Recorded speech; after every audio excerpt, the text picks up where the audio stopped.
le bilan du Bloc québécois, je retrouve le chef Yves-François Blanchette. Bonjour, Monsieur Blanchette. Bien, bonjour. Vous avez dit au début de cette session que vous vouliez être l'adulte dans la pièce, mais est-ce que vous avez dû finalement ajuster votre ton pour être plus d'attaque devant la montée de Pierre Poilievre? Je vais vous révéler un secret. Notre intention n'était pas du tout d'avoir les conservateurs pour cible. J'ai envie de dire parce que je ne peux rien faire à M. Poilievre qui ne se fera pas lui-même. On est une opposition au gouvernement et plus précisément même les gains qu'on est le plus en mesure de faire dans une éventuelle élection semblent être davantage dans des comtés présentement libéraux que conservateurs. Donc, tout nous commandait de ne pas cibler les conservateurs et de nous positionner entre les extrêmes multiculturalistes, j'aime pas le mot, mais je vais quand même dire woke parce que tout le monde va comprendre, des libéraux et du NPD et l'espèce de droite libertarienne, hyper conservatrice des conservateurs. Mais je pense que la grande majorité des Québécois est entre ça et ne se reconnaissent pas dans les discours extrêmes. Notre travail à nous était de se positionner comme voix de cette grande majorité qui s'exprime peu et qu'on voit moins dans les médias parce qu'elle est moins spectaculaire. Maintenant, à la fin de la session, quand les conservateurs se sont mis à multiplier les erreurs et les attaques à la démocratie, rappelons-nous de demandes d'intimidation contre 2 sénatrices dont une a dû déménager, les faux documentaires, les votes toute la nuit de façon totalement inutile, les conflits avec l'appareil média, les publicités, bref, tout ça s'étant accumulé, on a vu rapidement que ça plafonnait du côté des conservateurs. Sur le changement de cap d'Ottawa maintenant qui demande un cessez-le-feu à Gaza, c'est ce que vous demandiez au Bloc québécois également. Est-ce que vous êtes satisfait de cette nouvelle position du Canada? Elle est, comment dire, elle est salutaire. Bon. J'avoue qu'il est plus facile quand on est un parti d'opposition très homogène dans sa composition parce que la religion ne joue pas de rôle dans le caucus du Bloc québécois, elle joue un rôle dans les autres caucus, il faut se le dire.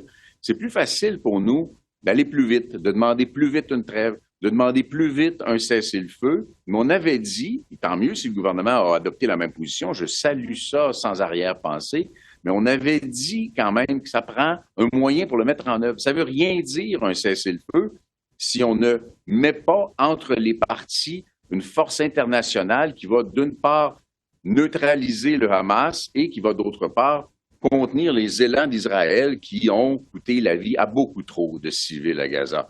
Donc, il manque le moyen. S'il n'y a pas le moyen, on sait très bien qu'à l'intérieur de quelques heures d'un quelconque cessez-le-feu, les partis recommenceraient à se tirer dessus. Donc, sans une force internationale, malheureusement, oui, c'est important un vote de l'ONU, mais ça ne marchera pas. Les enjeux internationaux ont pris une très grande place au cours de cette session parlementaire. On pense à l'ingérence de la Chine, de l'Inde, la visite du président Zelensky. Avez-vous le sentiment que ça a éclipsé les enjeux que vous vouliez défendre au Bloc québécois? Évidemment, lorsque nous, on a des enjeux dont on veut parler, je pense qu'on a réussi à le faire, mais que l'actualité mondiale prend plus d'espace, il faut faire un premier constat. Ça va être de plus en plus ça.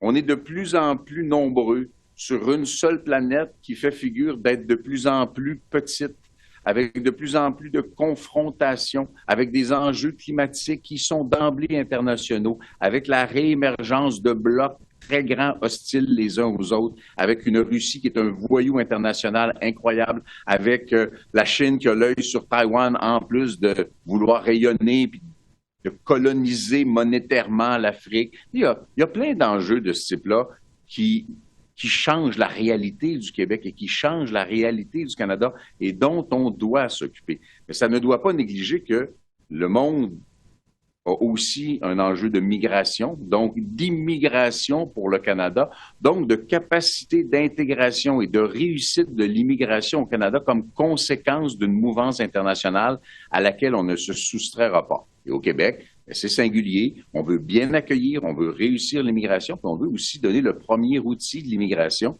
Et ça, c'est la langue française. Oui. Revenons justement sur ce qui se passe au Canada. Je veux vous entendre sur le régime d'assurance dentaire qui a été annoncé cette semaine. Encore aujourd'hui, vous avez dénoncé une ingérence dans un champ de compétences du Québec. Quand on pense quand même qu'il y a près de 2 millions de Québécois en ce moment qui n'ont pas accès à l'assurance dentaire, est-ce qu'au fond, c'est pas une bonne nouvelle, ça?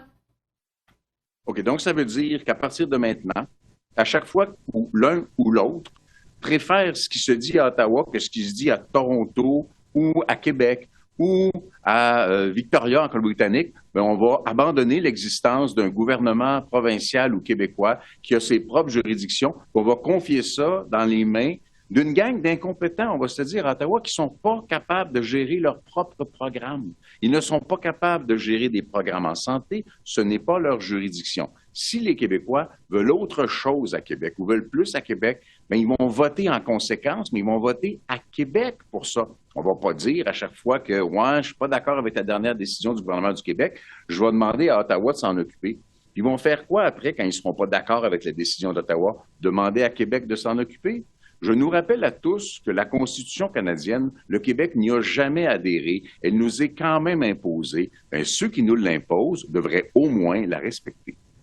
Est-ce que vous avez quand même fait des gains pendant cette session parlementaire, le Bloc québécois? Vous savez, on est rendu en comité avec un projet de loi qui éliminerait la discrimination à l'endroit des aînés. C'est gros. On est rendu au Sénat avec un projet de loi qui protège la gestion de l'offre pour nos agriculteurs à l'avenir. C'est gros. On est rendu aussi pratiquement à l'étape finale pour un projet de loi qui protège les lanceurs d'alerte. C'est gros. Aussi, à l'intérieur de projets de loi qu'on n'a pas nous-mêmes déposés, C-18 n'aurait jamais existé sous sa forme actuelle sans le Bloc et Martin Champoux. C-11 sur la radiodiffusion non plus. On ne serait pas en train de regarder les modalités de financement de l'appareil média sans les interventions du Bloc québécois. On aurait marché sur les enjeux linguistiques du Québec sans le Bloc québécois. On aurait imposé une immigration beaucoup plus nombreuse que notre capacité sans les interventions du Bloc québécois. Avoir une influence, c'est pas juste déposer des projets de loi et les faire adopter. C'est aussi faire voter unanimement la Chambre des communes qui reconnaît qu'elle doit revoir les seuils d'immigration du Canada et consulter les provinces pour le faire. Ça prend de nombreuses formes. On a un gros bilan au Bloc québécois. Moi, j'en suis très impressionné. Malheureusement, ça se rend pas toujours à la population parce qu'on est toujours dans des niaiseries partisanes de croquage de pommes, puis de hamburgers, puis de votes forcés, puis de chicanes entre les grands partis, alors que nous, en effet, on essaie d'être l'adulte dans la pièce. Yves-François Blanchette, merci beaucoup et joyeuses fêtes à vous et à vos proches. Merci beaucoup. Ça me permet de dire joyeux Noël.